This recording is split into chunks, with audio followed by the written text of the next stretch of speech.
Ти вече си побеждавал, не веднъж. И въпреки това днес се съмняваш. Защо? Защото гледаш на победите си като на нещо приключило, като на минало. Всяка победа, която вече си постигнал, може да стане стъпка към място, където искаш да бъдеш. Да, може да се издигнеш, докато размишляваш за нея. Ти знаеш за всички моменти, в които беше на ръба да се откажеш, когато всичко в теб казваше, това не е възможно. Но въпреки това ти продължи. Сега си мислиш, че това, пред което си изправен, е нещо ново. Не е. Просто е на следващото ниво. Същото съмнение, същия страх, но с ново лице. Каква е разликата? Ти вече си човекът, който ги е побеждавал. Ти си този, който не се спря пред трудностите. Използвай старата победа като доказателство. Доказателство, че можеш. И продължи нагоре. Не остави победите си в миналото. Използвай ги, за да стигнеш по-далеч. Когато посадиш старата победа като семе, ти усещаш увереност. Тя те насърчава да направиш следващите стъпки. В себе си имаш доказателство, че щом си го направил преди, ще успееш пак. Да, изглеждаше по-различно, но пак го виждаше като невъзможност. Възползвай се от старата победа. Виж я като семе. В това семе се съдържат всички качества, които са те довели до успеха.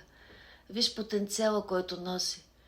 Позволи си да усетиш радостта и удовлетворението от победата.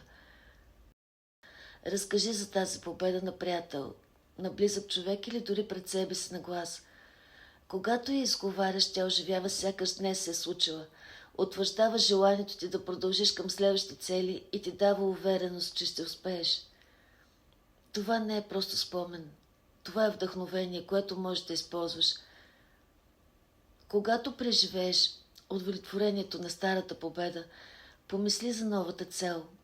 Как би изглеждал успехът? Как се държиш, когато го носиш? Каква е подобрената ти версия? Как това променя теб днес? Усети влиянието на тази мечта. Обърни внимание на нейното въздействие. Това не е просто вълшебство, а практика. Мозъкът и емоциите ти реагират на визуализацията и на празнуването. Ти не просто мечтаеш. Ти създаваш усещането за реален успех, още преди да се е случил. Затова постави старите победи там, където искаш да бъдеш. Празнувай ги.